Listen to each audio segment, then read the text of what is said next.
Bem-vindo a mais um vídeo e este será sobre a NR10, uma norma bastante importante e bastante cobrada, principalmente se a prova ou concurso que você for fazer for na área da energia, ou seja, vai fazer um concurso para uma companhia de energia, então muito provavelmente irão ser cobradas questões dessa NR, portanto atenção total a esse assunto, ok? Portanto, esta norma ela se aplica às fases de geração, transmissão, distribuição e consumo. Aplicam-se a todas estas fases. Além disso, inclui as etapas de projeto, construção, montagem, operação, manutenção das instalações elétricas e quaisquer trabalhos realizados nas suas proximidades, observando-se as normas técnicas oficiais estabelecidas pelos órgãos competentes. E na ausência ou omissão destas normas, vai se basear nas normas internacionais cabíveis. Informação importante. Agora, das medidas de controle. Em todas as intervenções em instalações elétricas, devem ser adotadas medidas preventivas de controle de risco elétrico. Dessa forma, em toda intervenção em instalação elétrica tem que ter essa adoção dessas medidas preventivas. Além disso, de outros riscos adicionais, mediante o que? Técnicas de análise de risco, de forma a garantir a segurança e a saúde no trabalho. As empresas estão obrigadas a manter esquemas unifilares. Então, os esquemas são unifilares e eles devem ser atualizados das instalações elétricas dos seus estabelecimentos com as especificações do sistema de aterramento e demais equipamentos e dispositivos de proteção. Então isso aqui é uma obrigação da empresa. Outra informação importante: os estabelecimentos com carga instalada superior a 75 kW devem constituir uma obrigação e manter o prontuário de instalações elétricas. Esse item aqui é um dos itens mais cobrados nas provas, portanto você fique atento a ele. Vai possuir e manter esse prontuário se a instalação for superior a 75 kW. As bancas costumam trocar esse número aqui. Quando um texto tem número, tem datas, isso é muito importante você memorizar, ok? Um exemplo é esse. Seguindo aqui em frente, as empresas que operam instalações ou equipamentos integrados do sistema elétrico de potência devem constituir prontuário, então é uma obrigação, com o conteúdo do item 10.2.4 e acrescentar ao prontuário os documentos listados a seguir. Esses aqui. Quais documentos? Letra A, descrição dos procedimentos para emergência. Letra B, certificações dos equipamentos de proteção coletiva e individual. O prontuário de instalações elétricas ele deve ser organizado e mantido atualizado pelo empregador ou pessoa formalmente designada pela empresa, devendo permanecer à disposição dos trabalhadores envolvidos nas instalações e serviços em eletricidade. Assim sendo, esse prontuário ele deve ficar à disposição do pessoal que está envolvido. Os documentos técnicos previstos no prontuário de instalações elétricas devem ser elaborados por quem? Por profissional legalmente habilitado. Esses documentos técnicos. Agora, das medidas de proteção coletiva. Em todos os serviços executados em instalações elétricas, devem ser previstas e adotadas prioritariamente, ou seja, em primeiro lugar, medidas de proteção coletiva. Então, vem primeiro, aplicáveis e mediante procedimento às atividades a serem desenvolvidas de forma a garantir a segurança e a saúde dos trabalhadores. Guarde essa informação, porque em todos os serviços, ou seja, aqui, em todos os serviços executados em instalações elétricas, então aqui não tem exceção, ok? Outra informação importante. Seguindo, as medidas de proteção coletiva compreendem o quê? Prioritariamente, elas compreendem a desenergização elétrica, conforme estabelece esta norma, e na impossibilidade de desenergizar, vai fazer o quê? Vai empregar atenção de segurança. Então, esse item é muito cobrado. Qual é a prioridade? Desenergizar, e se for impossibilitado, vai empregar atenção de segurança. Na impossibilidade de implementação do estabelecido nesse item aqui, nesse caso aqui, devem ser utilizadas outras medidas de proteção coletiva, tais como isolar as partes vivas, colocar obstáculos, colocar barreiras, sinalização de advertência, sistema de seccionamento automático de alimentação, bloqueio de religamento automático. Então são outras medidas, caso não possa implementar essas anteriores, que devem ser implementadas.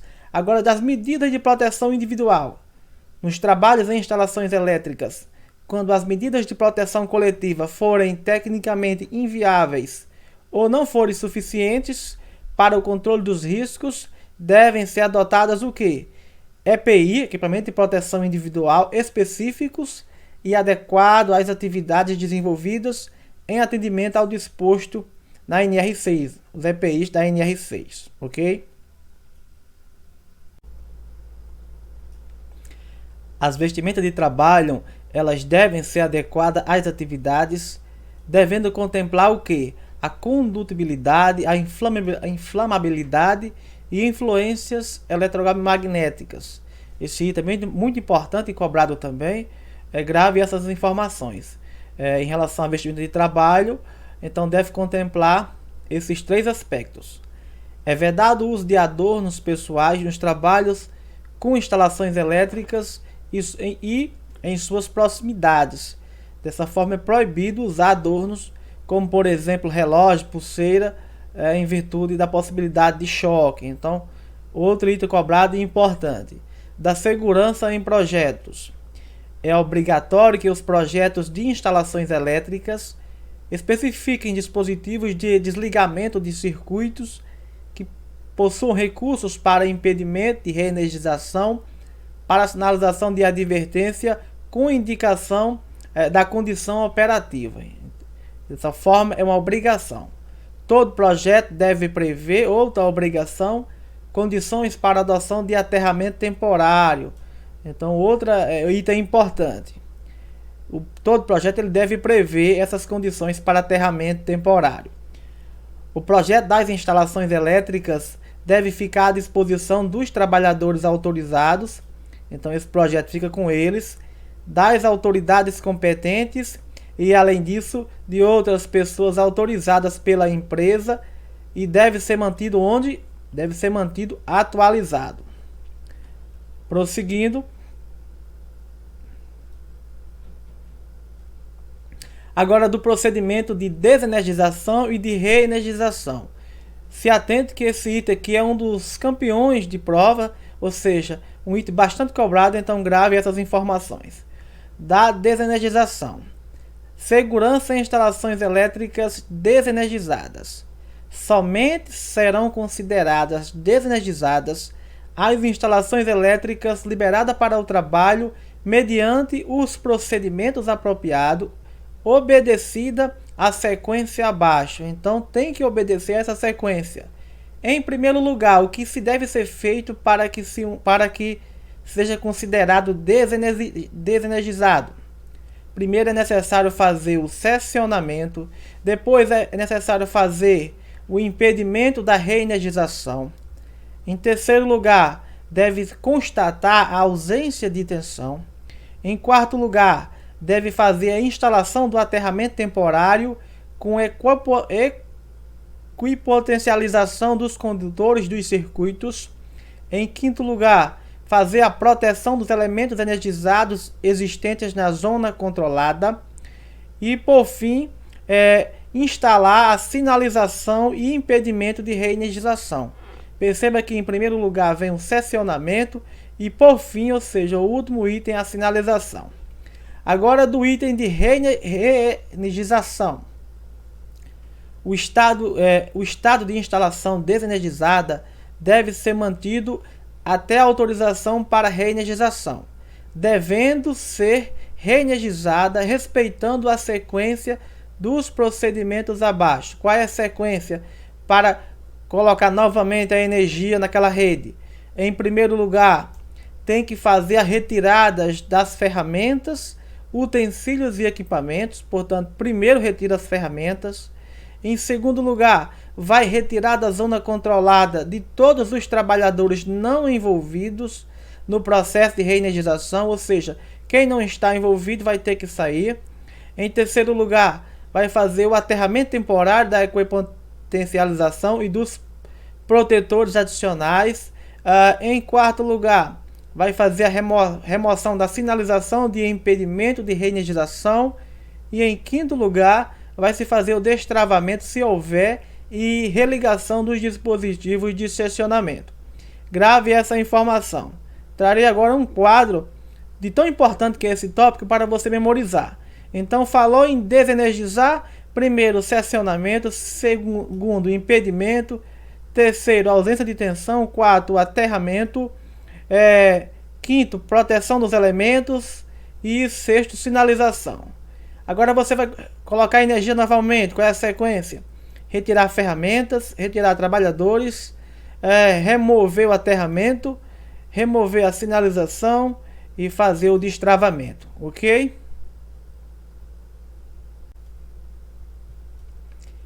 Agora da segurança em instalações elétricas energizadas, um perigo muito grande.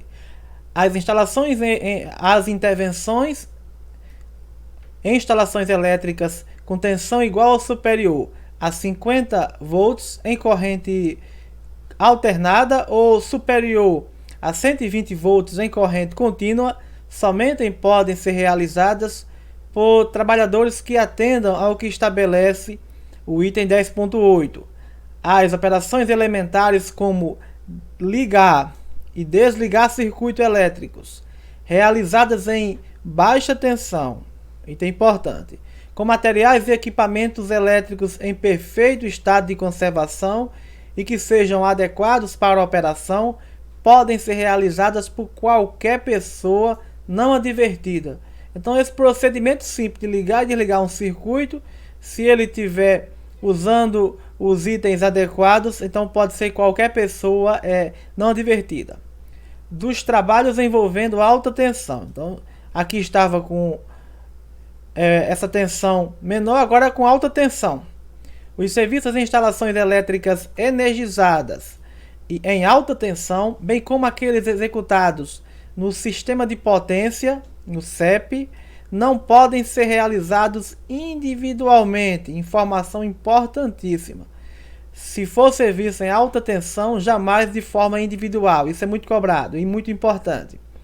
Todo o trabalho em instalações elétricas energizadas em alta tensão, bem como aqueles que interajam com o sistema de potência, somente pode ser realizado mediante o que? Ordem de serviço. E ela deve ser específica, contendo data e local, assinada por superior responsável pela área. Então, somente com essa ordem de serviço e além desses demais requisitos. Continuando.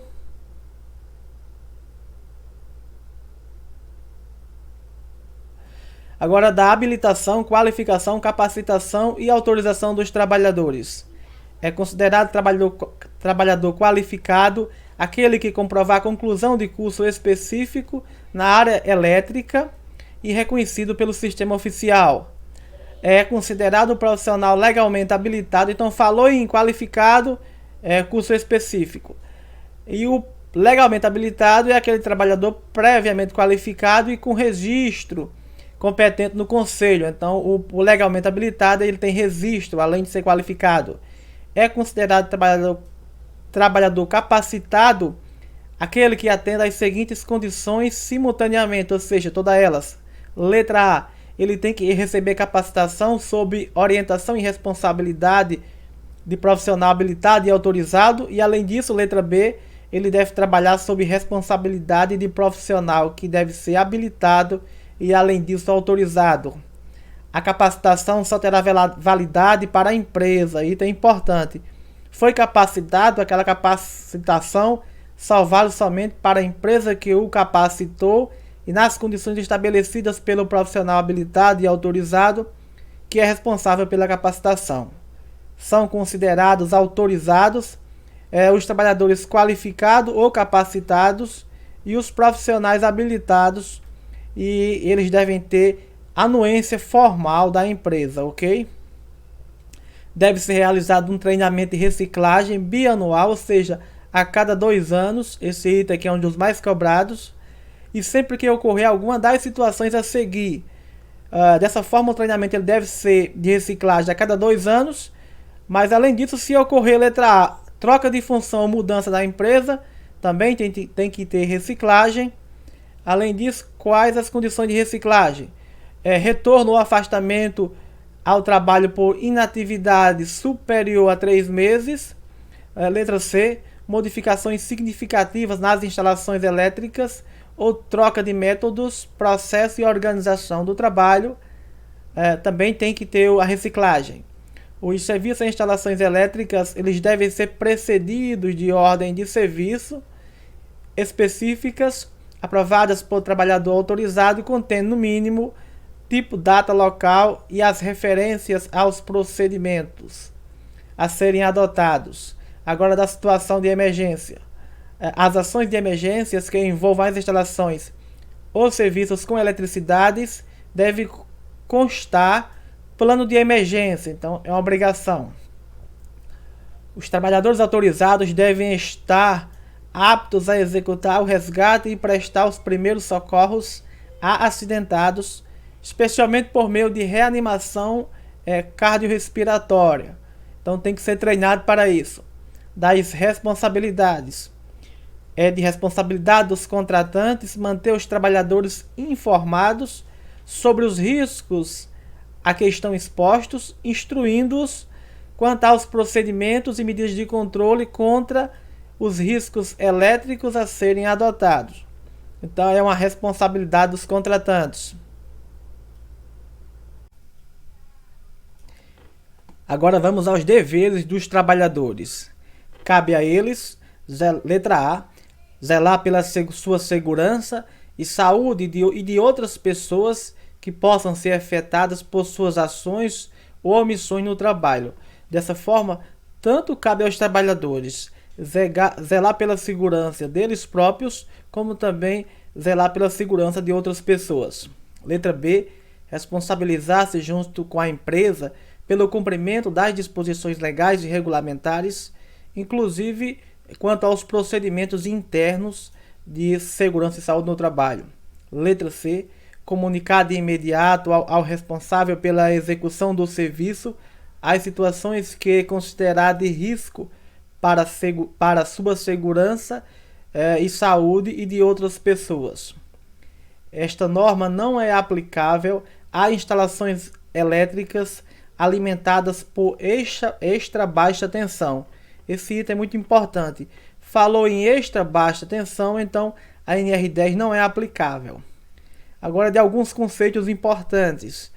Alta tensão é aquela tensão superior a 1000 volts em corrente alternada ou 1500 em corrente contínua, entre fase ou entre fase e terra. Então, resumindo, alta tensão superior a 1000 alternada, superior a 1500 corrente contínua.